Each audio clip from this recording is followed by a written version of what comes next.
Welcome to the post-game edition of Spits and Suds. Game number 4 in the books, and unfortunately, Stars now down 3-1. I'm Gavin Spittle of 105.3 The Fan. Lots to discuss tonight. Leon Draisaitl and former star Corey Perry. How does he keep getting better year after year? Each of them had a goal and an assist for the Oilers. Now the Stars are on the brink of elimination as game number 5 happens Thursday. Luckily, it's back in Dallas. So let's talk about it with your feedback and everything that you have to say regarding this game. And you guys definitely came with it tonight, and I so appreciate all that you guys bring to the table.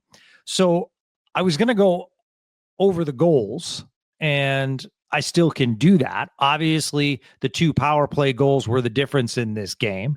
2 wide open players, 2 players that don't necessarily miss often in Leon Draisaitl and Corey Perry.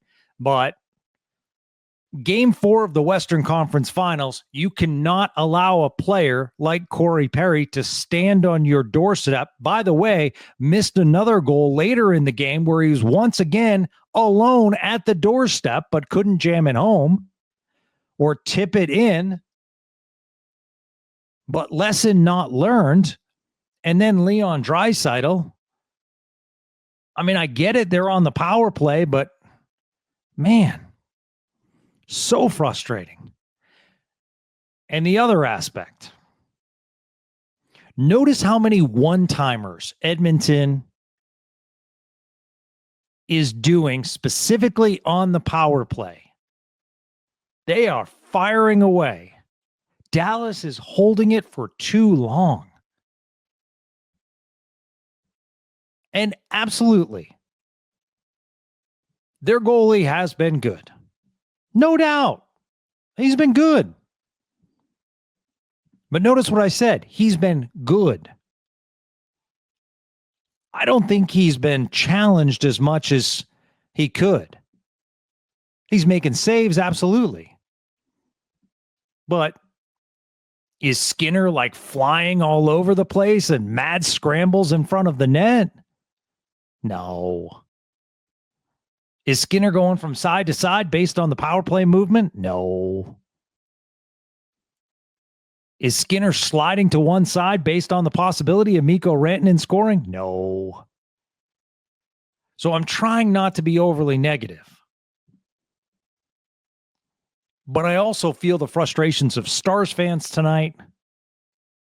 How is it you're down 2-1 and you only manage 4 shots in the third period? How is that?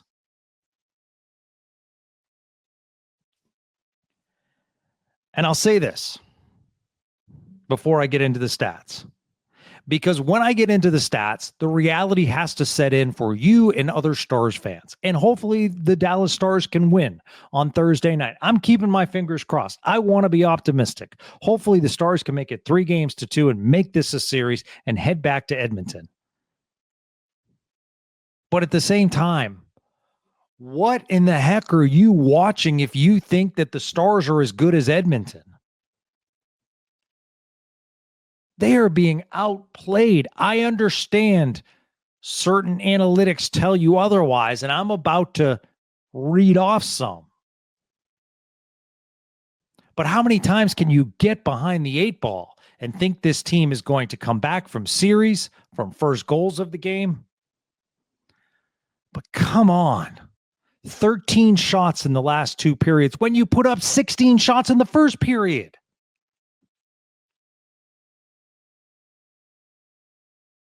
Edmonton, 50 hits. Sure, hits are a deceptive analytic. But that more than doubled what the Stars did. Oh, and by the way, they lost one of their top players early in this game. And then they lost Evander Kane for a while. And by the way, they're also missing one of their top 2 defensemen who hasn't been able to come back yet. Just doesn't add up. or it kind of adds up. And I was reluctant to say this till the end of this season, if this season ends. Because once again, I'm trying not to be overly negative. But at the beginning of this season, I stated the following. You are a skill-based team and you're one-dimensional. And I said that through the season. You are not showing enough physicality. And in the playoffs, when the rink shrinks, you need to exert physicality to move on. Last year's Stanley Cup winner, Florida, what did they do? They became more physical. Tampa, when they won their Stanley Cups, what did they do? Became more physical. How about Vegas? Absolutely became more physical. Colorado, they picked up Manson at the trade deadline. What is Manson? He's physical. Like, I appreciate Jim Nill being nominated once again for General Manager of the Year. I love the Mikko Rantanen trade. But the blueprint is there as far as how to win a Stanley Cup. And the players that they have, look at the players currently that they have, that would be those physical presence. Ilya Lyubushkin, scratch. Matt Dumba, scratch. Jamie Benn. Love our captain and everything that he's been for this organization. But are we not looking at Jamie Benn as a replication of what we saw with Joe Pavelski last year? And I mean, can we go a playoff game without a penalty from Jamie Benn and Mason Marchment? I mean, Mason Marchment, who's got 1 year left on his deal. I don't know why he's playing the wing on a power play. He is not that skilled of a player. I mean, look at this. When we talk about Edmonton's a player team, one team has Draisaitl on the wing. The other has Mason Marchment. One team has a slap shot from the point that players say and goalies say is one of the toughest to handle at Evan Bouchard. Have we seen any kind of offensive ability from Thomas Harley and Miro Heiskanen in this series? All the hype, and I appreciate that. And they are very good players. But they need to be better in series like this. And I can't hear people say, well, Ottinger. Are you kidding me? Are you watching this game tonight where Corey Perry tips in a shot and a top 5 player in the league with a one-timer goes high roof? And that's the difference in the game. Your goaltender played really well tonight. He bounced back. He was ready. He stepped up. I'm just saying, it's not the offseason. But I am ready to spin some players if they do not move on. I am ready to change the makeup of this team. What I don't want to hear is the following. We have cap constraints, so we're limited in what we can do. That you cannot listen to that narrative, okay? Guess who else has cap constraints? Florida. And guess what they did? They went out and got Matthew Tkachuk. Why? Because they traded one of their top players and a team leader in Jonathan Huberdeau. Okay. Vegas somehow gets Jack Eichel from Buffalo, gives up quality players. But you know who they got in return? Jack Eichel. And we did that and got Mikko Rantanen. But you have to change the makeup. Because the guys that are supposed to bring that physicality right now just aren't bringing it. They're either scratched or they're out of the lineup. And what do you have to do? Like, if Edmonton advances, Stars fans, it's going to drive you absolutely crazy how Florida plays Connor McDavid, and you are going to say, why didn't we do that? Because Florida, every chance they get, they are going to body Connor McDavid. They are going to body Hyman if he comes back. They are going to rough up Draisaitl as much as they can. He's a bigger body. And the Stars did that against Nathan MacKinnon. That's what's so frustrating. The Stars, when they were most effective in this playoffs, most effective, they were physical. So, hey, it's tough to get on this team because you're in the Western Conference Finals. It's 3 years. We could be San Jose. We could be Chicago. We could be a lot of teams right now. So, I carry a lot of emotion tonight. And I hope you understand this is not old school Gavin, which I've been accused of. There he is talking about physicality as well. You know what? Gavin loves his physicality. You know what? I do, because it wins Stanley Cups, period. And if you tell me otherwise, tell me the last skill-based only team that won a Stanley Cup purely on skill. Purely. Maybe the LA Kings? I'll go back and look. But Tampa, they picked up Pat Maroon for $1 million. It's those kind of guys. And unfortunately, the Stars just don't have them. So it comes down to a bunch of things. Here are some telltale factors of why we are at 3-1. Stars, 2 goals in the last 3 games. If you're based on skill, you don't have the skill players that take the next level in the playoffs, maybe minus Mikko Rantanen. And Mikko Rantanen, by the way, 0 goals in the last 6 games. You could tell he's frustrated. And after the game, reports are lots of Stars yelling, lots of noise in the locker room, lots of disappointed Stars that they can't put the puck in the net. So 2 goals in the last 3 games. 2 goals in the last 4 road games. They have been brutal on the road. 9 goals in 8 road playoff games. You don't have to be a mathematician to hear those stats and say, wow, no bueno. Per natural hat trick, tweeted out by Mark Lazarus of NHL.com. 5-on-5 expected goals. Edmonton's been better. Edmonton expected goals 10.7, Dallas 8.7. Actual goals. So that's a close matchup on expected goals. But here's why analytics can be deceiving, because analytics do not put in grit. Analytics do not put in driving the net. Actual goals, 9-3 in favor of Edmonton. 5-on-5, 9-3 Edmonton.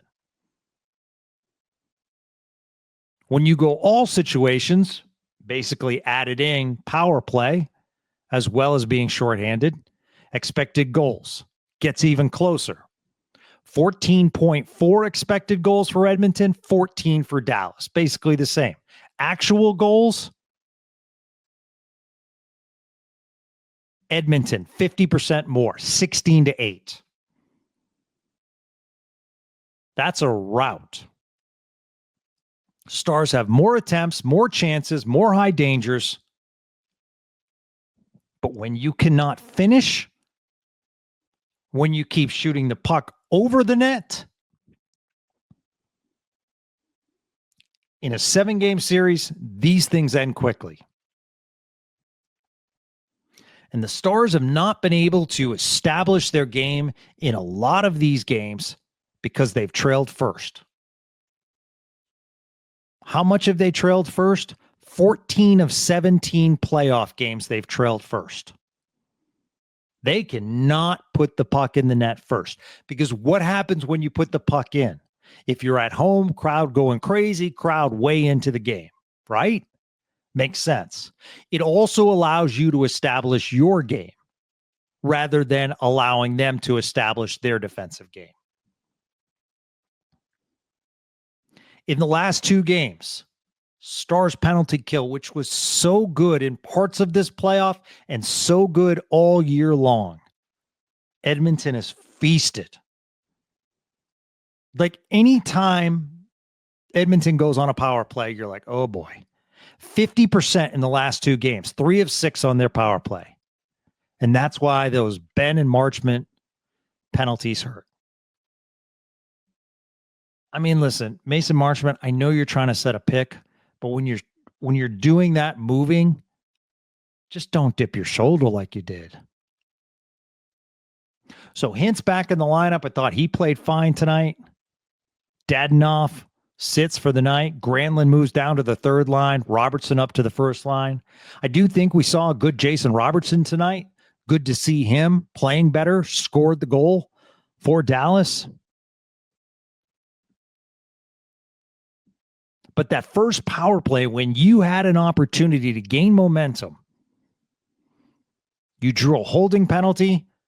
John Klingberg on Matt Duchene. Stars don't even get a shot on net. And kudos to ESPN. They picked up Evan Bouchard going off the ice, hitting Roope Hintz in the shin pads intentionally, away from the play, during a shift change. Unnecessary. And it was pointed out to the referee, and ESPN once again showed the referee talking to Bouchard and Knobloch, the head coach of the Edmonton Oilers, and saying, we will not tolerate this. But Pete DeBoer told Emily Kaplan, or it was told to Emily Kaplan, that it was admitted that the Stars just don't have the makeup to respond. Those were the words used, the makeup to respond. And maybe it's old school and you're down by a goal, so it probably is not appropriate to respond. But would it hurt if a Stars player went over to that bench and say, if you touch my number one center, then I'm going after you guys? And chirp all you want, but those are facts. We didn't like what Darnell Nurse did, and we certainly didn't appreciate when our player comes back that you're going to go for his leg again. I mean, think about it. I understand that it wasn't a hard tap by Bouchard, but nonetheless, sometimes even the slightest tap can cause a re-injury. It was unnecessary. But I just hate when I hear we don't have that makeup, that in the offseason, you have to go get that makeup. Because right now, Edmonton feels as though they can get away with whatever they want. They can do whatever they want. They can be as physical as they want. They can be as aggressive as they want when they're killing penalties. Can you watch how aggressive they are on penalty kill? I mean, they're not going into a box. They're not going into a diamond. They are attacking the puck carrier. And that's why Dallas is struggling. They're basically all the time forcing the Stars to dump and chase. They're putting up wall up on the blue line and say, get past us. It's just frustrating. And probably if they lose on Thursday, I will take a step back, because I will say this. And I'm not giving up on this series, although I guess I kind of am. But I'm going to say the following. Heck of a series win against Colorado. Absolutely love the series win against the President's Trophy winner, Winnipeg. But this Edmonton team, it's okay for us to say, man, they are on a mission right now. They look really, really good. Okay, let's get to all of your comments, feedback. Reed Copeland says the guys are legitimately having a hard time hitting the net. Like chance after chance has sailed high or wide of the cage. It's baffling. Boy, I agree with you, Reed. And I know why they're doing that. Analytics will show the gaps that you can shoot at, but at the same time, sometimes you have to go simplistic and just shoot the puck on net. He also says not going at Bouchard after his skate slash on Hintz was inexcusable. What else will it take to show some vinegar? Marchment with another costly offensive zone penalty. Deja vu from last year. Need a roster shakeup around Mikko. We have too many pumpkins from playoff time. Pain. It's a real good tweet, Reed. Real good tweet. Okay. Cartel Rouge, our friend from Switzerland, says, I'm Swiss and I've lost 2 IIHF World Finals in a row, 4 in 12 years. My local club, Lucerne, has lost 2 finals in a row, and now the Stars are on the brink of losing 3 straight conference finals. Hockey sucks. What do we change in the offseason? Raphael. Well, first of all, Raphael, man, do I need to visit Italy and Switzerland? Because maybe I should be in the crowd for Lucerne. That would be badass. And hopefully I'm pronouncing that right. But yes, credit to Swiss hockey on the rise in so many ways. And the fact that you're in the IIHF World Finals against Team USA, not Canada, not Sweden, not Finland, but Switzerland, you'll get your gold. But, I mean, think about it. I mean, the U.S., it's their first gold in over 90 years in that tournament. So, I think, you know what? I think they need to change the makeup. I need some dogs in my lineup. I need my dogs. And can they get them in the offseason? I don't know, because everyone wants dogs. Dylan Moreland, the power play is at 30% in the playoffs. PK was great until this series, but that's under Nazardine. The beating your head against the locked door of dump and chase, retrieve and get pucks high. Shots are getting snuffed out easily tonight. Oil were on every dump. Yeah. I mean, that's the problem with dump and chase, is that you're not winning the puck battles in the corner. And when you are cycling, it's really tough. You're doing a lot of cycling without quality shots. So yeah, you might be tiring out them a little bit, but you know, you're not getting those high danger chances. David Kokas, Dallas tried, but they are super careless with the puck. 18 turnovers. They were careless at times. I'm tired of the back passes. I'm tired of just the neutral zone, throw it in, and no one's there. We were out hit 50-24, not engaged. Ben Steele and Bischel were hitting. Wyatt had 0 shots, 0 hits, and -1. Yeah, unfortunately, it looks as though Wyatt Johnston's going to make NHL history for the highest minus in the playoffs. Sports Buckaroo, Star season is over. It's Florida versus Edmonton for the Cup. Michael says, I guess sometimes you have to tip your hat to the better team. Yeah, I agree. I don't know where our team goes from here to beat them. I don't want to run it back. I'm sick of feeling this as a season ticket holder. I'm okay to move on from some key guys. I trust Jim, but it's time to change it up. Yeah, I trust Jim Nill as well, but I agree. It's time to change the makeup of this team. And I can't hear we're cap strapped. Then you have to look to trade some of your players.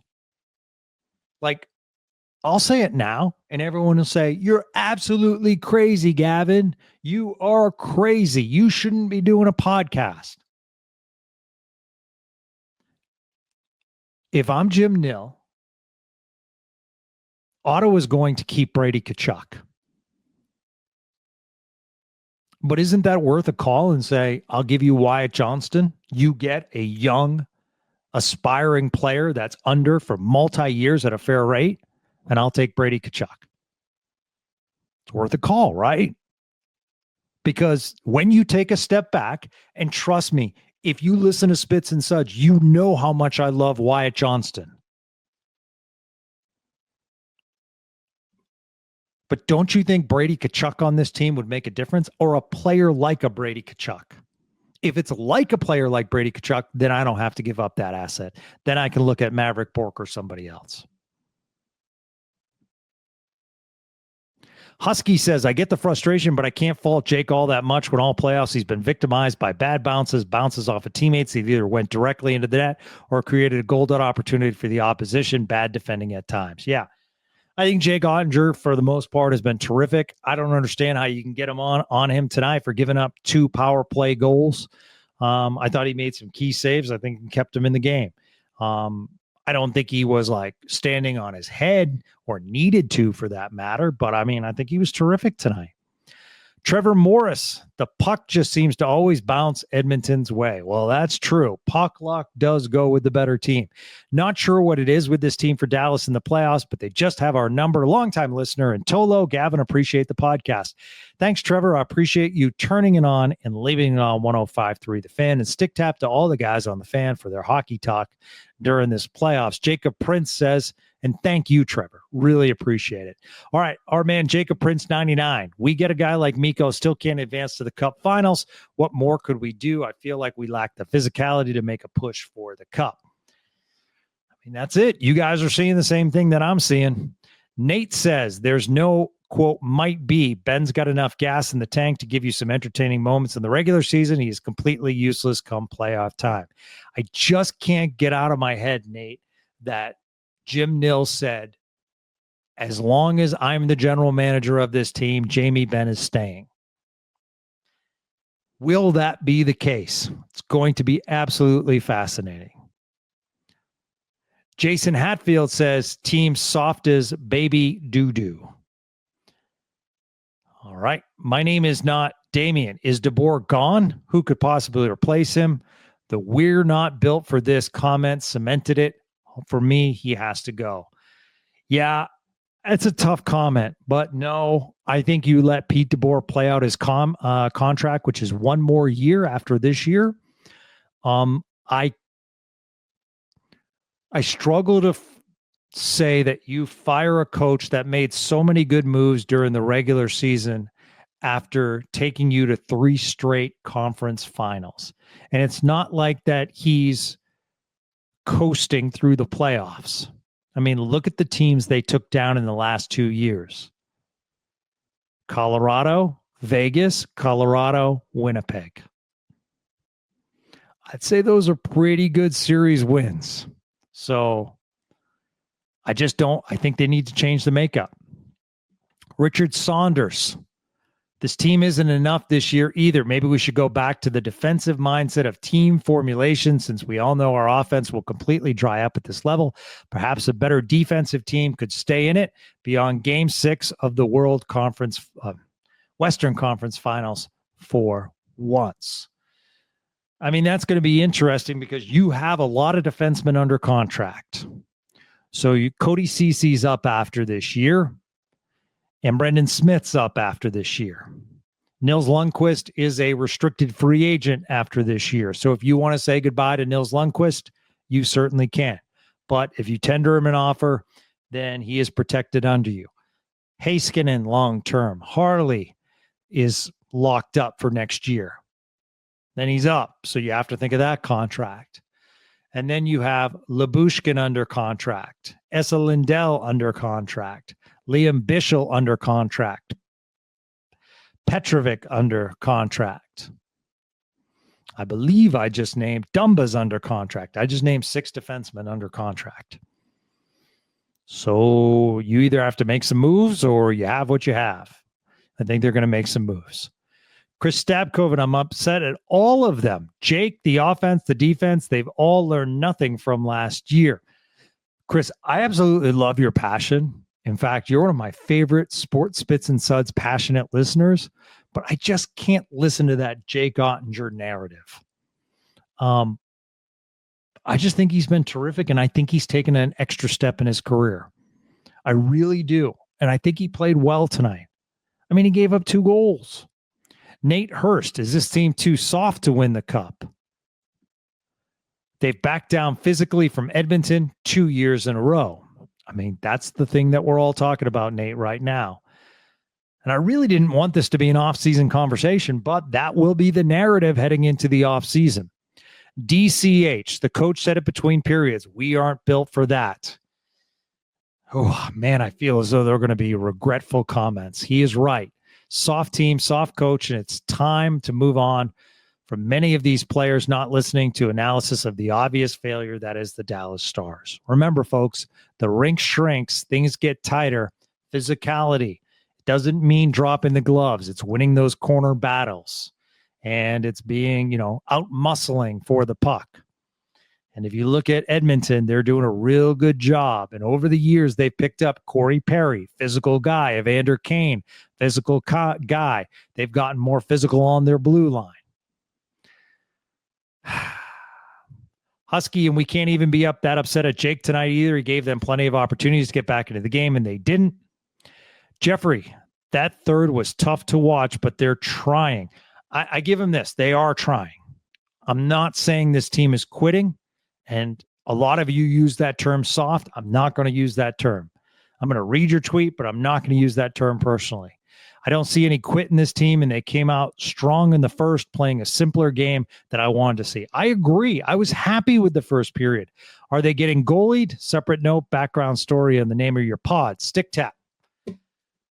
Okay. I don't think they're getting goalied. I think they're not putting enough pressure on the goalie. I think shots on goal are one thing, but I want to see all-out havoc in front of the net. I want to see pucks going off of Oilers defensemen. I want to see us. I mean, think how many rebounds that you saw tonight where no Stars player was anywhere near them. Partly probably because they're trying to get back to defend against Edmonton, but you need to have some kind of net front presence. Okay, background story on the name of our podcast. So it was actually named by Craig Ludwig, who we absolutely love, Craig, and super happy that he's gone on to, great things. And Craig's analysis is absolutely terrific. Love Craig on both a professional and personal level, but he actually helped me come up with it. Spitz is because my last name is Gavin Spittle, and Suds is because we pop Frosties after the game. So Suds is another name for popping a Frosty. And Craig certainly loves his Suds. I never have enough beer around him. Mayor Patel, our local resident doctor listening. Everyone thought the Rangers were done after the Altuve homer in Game 5 of the ALCS. Here we go, baby. After Game 5 of the ALCS, and we know what happened after. We certainly did. Here we go. It's just a simple tweet that turns it over, baby.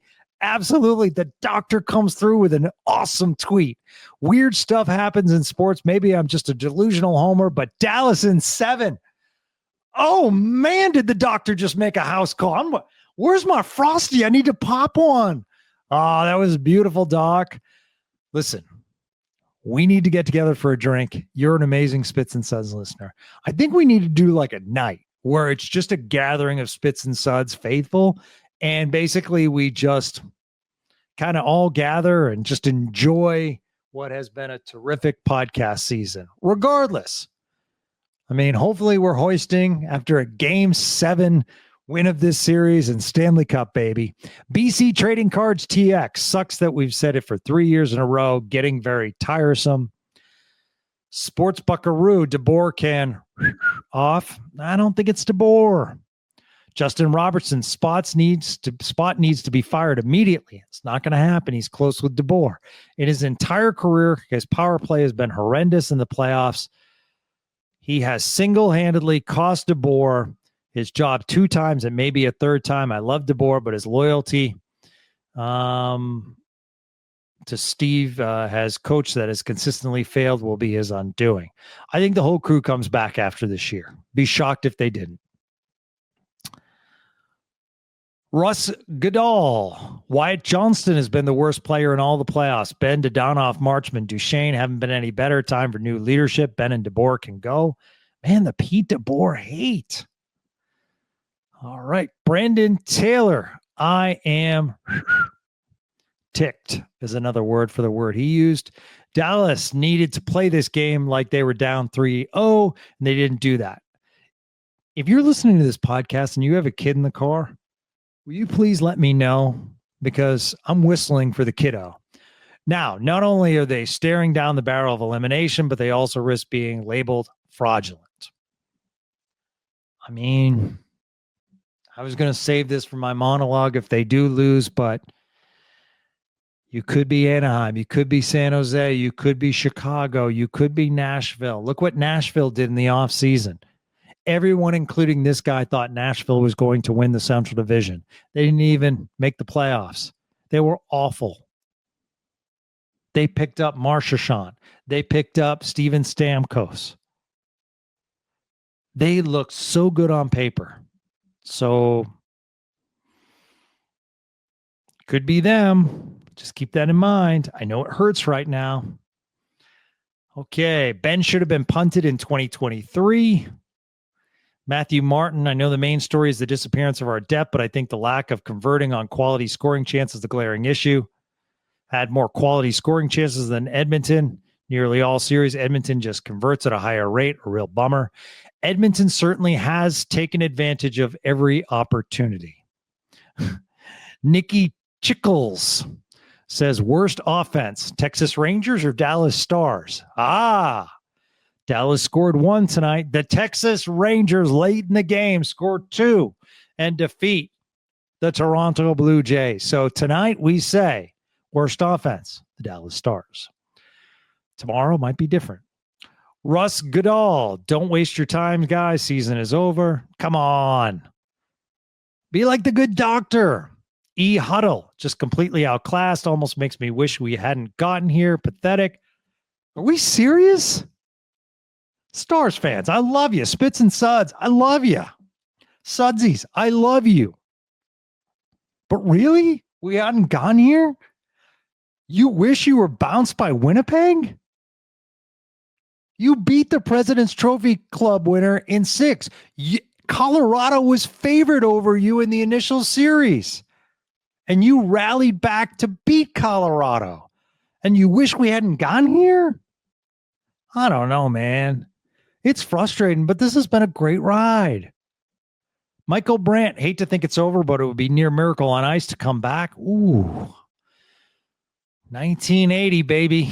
Micah Ruzioni. This could have been a 4-0 sweep outside of that third period in game 1. I get the Oilers are good, but geez, what's the best realistic option to get past this round? I think you got to throw your weight around. I think you just have to loosen up. All the pressure is on Edmonton to close out this series. Pepper, Stuart, Skinner, get in front of the net, be physical after the whistle. Just let it all loose, man. Do what Carolina did. They told Florida, not tonight, boys. You think you're going to sweep us? Not tonight. I think that definitely sends a message that this team is in it to the end, regardless if they go back to Edmonton and lose. Would love to see an amazing effort on Thursday night. Crow Wi-Fi is so frustrating. Besides getting better bounces of the puck, what else can be done? Good night, Gavin. Good night, Crow Wi-Fi. All right. Like I just said, be more physical. Collect rebounds in front of Skinner. Make his life miserable. Screens on Skinner. Try to put a body on McDavid. They're obviously being physical and taking liberties with you. Maybe it's time, because you got nothing to lose, take a little liberties on them. I don't like the word retribution because that's purposely doing something. But if Edmonton is allowed to do stuff, then Dallas should be allowed to do stuff. But I just can't get out of my mind that's just not our makeup. I struggle with that statement. And I ask the question, what's your makeup then?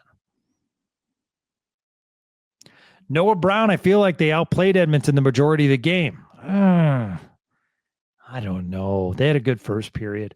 Apparently, Skinner only knows how to goaltend against us. I mean, he's been good. I don't think he's been outstanding.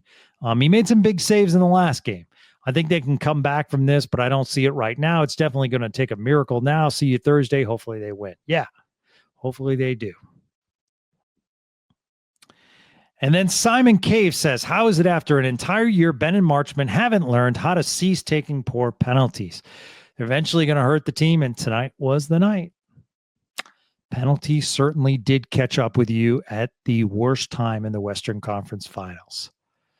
The penalty kill bailed you out for the majority of the season, specifically in the second half where you took all those penalties. Just came back to bite you. Chuck L., no thanks. That game was a warm cup of spit. Oh, man, it's using my name in vain. Stars are gutless and deserve to lose. Simply pathetic. Well, Chuck, I don't think they're gutless. I mean, I think Edmonton deserves to win. Let me just put it that way. And MB Tendy. Just don't see how you bring back any of our UFAs with this performance. Move Marchman as well. Okay, I hear you, MB. Who's taking on a $4 million Mason Marchment contract with the penalties he commits? Who? Same way Florida made a big shakeup before becoming elite. Dallas needs to. I agree with you there, Tendy. Give up whatever it takes to get Brady if he's available. I'm with you, my man.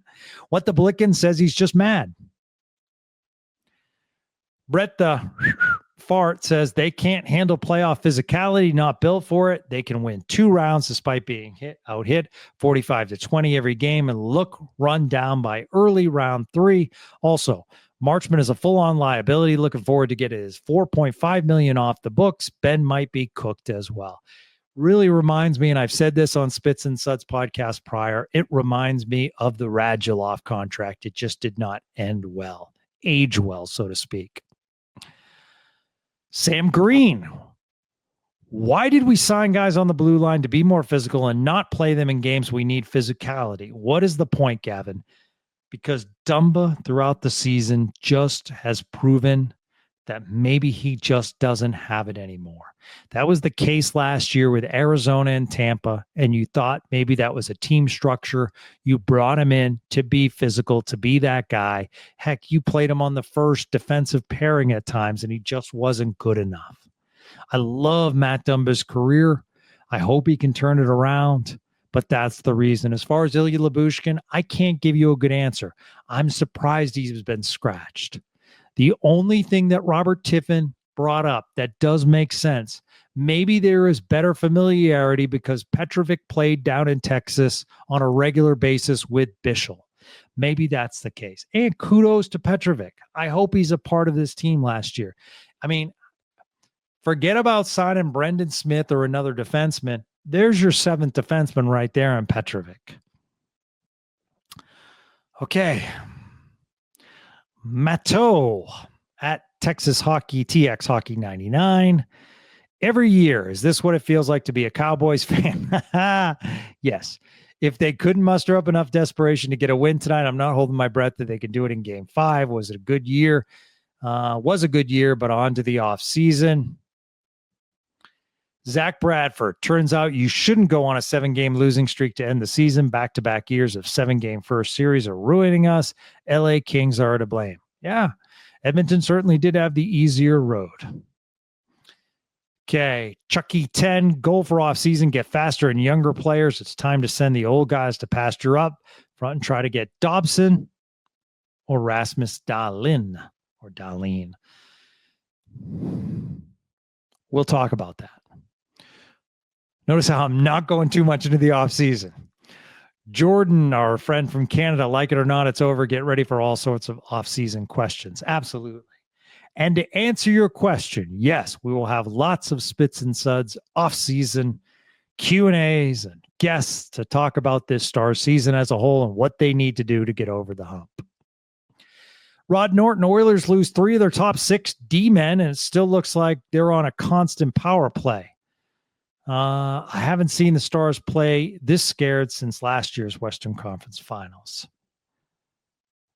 Sorry, I think he just meant 3 of their top 6. So, yeah, tough. So I told you what the game plan is. You have nothing to lose. I would go all out. I would be physical. I would match their physicality as far as hits. If that means you draw a couple penalties, so be it. Hopefully the crowd is going wild, but down 3-1, you are going to have to give them a reason to go crazy. And that can come from physicality, from being in front of the net, for scrumming after the whistle, for knocking in rebounds, just giving it an all-out effort. Trust me, that crowd, that barn, it'll be lively and wild. Don't we have to stick tap Edmonton? Man, I mean, granted, their team beat us in 2 of their home games, but boy, that's a good barn. That is a cool barn. It makes me want to travel there next year and kind of see that back-to-back against like Calgary and Edmonton. That would be a fun back-to-back. All right, so that's going to do it for another edition of Spits and Suds. You guys are giving us an absolutely outstanding May. Thank you so much for your contributions. Thank you so much for making Spits and Suds where it is as far as the top Dallas Stars podcast in town. You guys absolutely rock. And because of that, we are trying to make you Stars content rich. For the greatness of our producer, Gregory Finley, and I say that because he is great, I'm Gavin Spittle of 105.3 The Fan. We'll be back with another episode soon. Until then, try to have a good night and good morning, everybody.